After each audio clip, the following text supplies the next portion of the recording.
അസ്സലാമലൈക്കും എല്ലാവർക്കും എൻ്റെ നമസ്കാരം. പുതിയൊരു വീഡിയോയിലേക്ക് എല്ലാവർക്കും സ്വാഗതം. ഇന്ന് ഞാൻ സിമ്പിളായിട്ടുള്ളൊരു വീഡിയോ ആണ് ചെയ്യുന്നത്, ഒരു റെസിപ്പിയല്ല. ഇന്ന് കസൂരി മേത്തി എങ്ങനെ നമുക്ക് വീട്ടിൽ തന്നെ തയ്യാറാക്കിയെടുക്കാം എന്നാണ് ഞാൻ കാണിക്കുന്നത്. ഇവിടെ ഞാൻ കുറച്ച് ഉലുവ ചീര വാങ്ങിച്ചിട്ട് നന്നായിട്ട് കഴുകി ഡ്രൈ ആക്കി എടുത്തിട്ടുണ്ട്. ഇനി ഇതിൻ്റെ ഇലകൾ ഓരോന്നായിട്ട് നുള്ളിയെടുക്കാൻ പോവുകയാണ്. നമുക്ക് തണ്ടിൻ്റെ ആവശ്യമില്ല, ഇല മാത്രം മതി. ഈ ഇലയുള്ള തൂമ്പിൻ്റെ തണ്ട് പെട്ടാലും കുഴപ്പമില്ല, പക്ഷേ കട്ടിയുള്ള പുതിയ വീഡിയോകൾ നോട്ടിഫിക്കേഷനായി ലഭിക്കുന്നില്ല എന്ന് ചില സുഹൃത്തുക്കൾ പറയുകയുണ്ടായി. അപ്പോൾ നിങ്ങൾ സബ്സ്ക്രൈബ് ബട്ടൺ അമർത്തിയതിനോട് കൂടി ബെല്ലൈക്കൺ കൂടി ഒന്ന് ഇനേബിൾ ചെയ്തേക്കണേ. അപ്പോൾ ഞാൻ അപ്ലോഡ് ചെയ്യുന്ന പുതിയ വീഡിയോകളുടെ നോട്ടിഫിക്കേഷൻ നിങ്ങൾക്കായി ലഭിക്കും. കേരളത്തിലെ തനതായിട്ടുള്ള രുചിക്കൂട്ടുകൾക്ക് കസൂരി മേത്തി ആവശ്യമായി വന്ന് ഇതുവരെ കണ്ടിട്ടില്ല. പക്ഷേ നമ്മൾ നോർത്ത് ഇന്ത്യൻ വിഭവങ്ങൾ തയ്യാറാക്കുമ്പോൾ അതിലൊരു പ്രധാന ഘടകമായിട്ട് പലപ്പോഴും കസൂരി മേത്തി വരാറുണ്ട്. പനീർ ചിക്കൻ ചെയ്യുമ്പോൾ, അല്ലെങ്കിൽ പനീർ ബട്ടർ മസാല ചെയ്യുമ്പോൾ, അങ്ങനെ പനീറുമായിട്ടുള്ള വിഭവങ്ങളൊക്കെ ചെയ്യുമ്പോൾ അതിലേക്ക് കസൂരി മേത്തി ഇടാറുണ്ട്. നല്ലൊരു രുചിയും മണവും ഇത് തരുന്നുണ്ട്.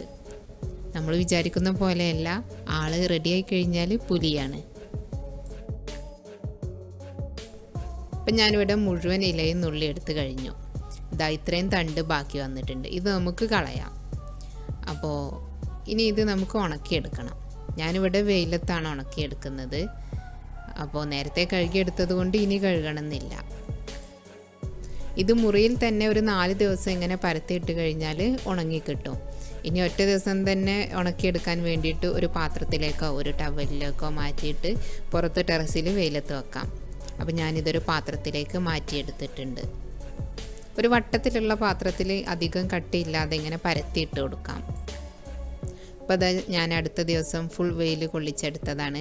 ഇത് നന്നായിട്ട് ഉണങ്ങിയിട്ടുണ്ട്. കൈ കൊണ്ട് ഇങ്ങോട്ട് പിടിക്കുമ്പോൾ നല്ലൊരു കിരികിരയെന്നുള്ള ശബ്ദമുണ്ട്, നല്ല ഉണങ്ങിയ ഇലയുടെ ശബ്ദമുണ്ട്. അപ്പോൾ ഇനി ഇതൊരു പാത്രത്തിലേക്ക് സ്റ്റോർ ചെയ്യാനായിട്ടിടാം. ഇത് നമുക്ക് വെയിലത്ത് വെച്ച് ഉണക്കിയെടുക്കാം, അല്ലെങ്കിൽ മൈക്രോവേവിൽ വെച്ചിട്ട് ഉണക്കിയെടുക്കാം. മൈക്രോവേവിലാവുമ്പം ആദ്യം 1 മിനിറ്റ് ഒന്ന് ഡ്രൈ ആക്കി എടുത്തതിന് ശേഷം നന്നായിട്ടൊന്ന് ഇളക്കി മറിച്ച് കൊടുക്കുക. എന്നിട്ട് വീണ്ടും 3 മിനിറ്റ് വെക്കുക. പിന്നെ അത് കഴിഞ്ഞിട്ട് വീണ്ടും 3 മിനിറ്റ് വെക്കുക. ഓരോ പ്രാവശ്യവും ഇളക്കി മറിച്ച് കൊടുക്കണം. അങ്ങനെ ക്വിക്കായിട്ട് റെഡിയാക്കി എടുക്കാം. ഈ ഇല നുള്ളി എടുത്തതിന് ശേഷം കഴുകിയിട്ട് ഡ്രൈ ആക്കി എടുത്താലും മതി കേട്ടോ. അതൊക്കെ ഓരോരുത്തരുടെ ഇഷ്ടം. അപ്പോൾ നമുക്ക് 3 രീതിയിലും ഉലുവ ഇല ഉണക്കിയെടുക്കുന്നത് നിങ്ങൾക്ക് മനസ്സിലായല്ലോ. നമ്മളിത് പേര് കേൾക്കുമ്പോൾ വിചാരിക്കും എന്തോ ഒരു ഭയങ്കര സംഭവമാണെന്ന്. പക്ഷേ നമുക്കിത് വീട്ടിൽ തന്നെ ഉണ്ടാക്കിയെടുക്കാം. അതേപോലെ നാട്ടിലൊക്കെ ആണെങ്കിൽ നമ്മുടെ തൊടിയിൽ തന്നെ ഉലുവ ഇല മുളപ്പിച്ചത് ഒരു 2-3 ഇല ആയാൽ തന്നെ നമുക്ക് നുള്ളിയെടുക്കാം. വലുതാകാനൊന്നും കാത്തു നിൽക്കണമെന്നില്ല. അങ്ങനെയും നമുക്ക് തയ്യാറാക്കാം. നമ്മളിത് റെസിപ്പിയിലേക്ക് എടുക്കുമ്പോൾ ജസ്റ്റ് കയ്യിൽ വെച്ചിട്ടൊന്ന് ഞരടി പൊടിച്ചുകൊണ്ടാണ് ചേർക്കാറുള്ളത്. അപ്പോൾ ഇനി അഥവാ തണുത്ത് പോകണ്ട എന്ന് കരുതിയിട്ട് ഞാനൊരു ചെറിയ പ്ലാസ്റ്റിക് ബാഗിലേക്ക് ഇട്ടിട്ട് കെട്ടി വെക്കുകയാണ്. അങ്ങനെ ഞാനിതൊരു സ്റ്റോറിംഗ് ബോട്ടിലേക്ക് മാറ്റി.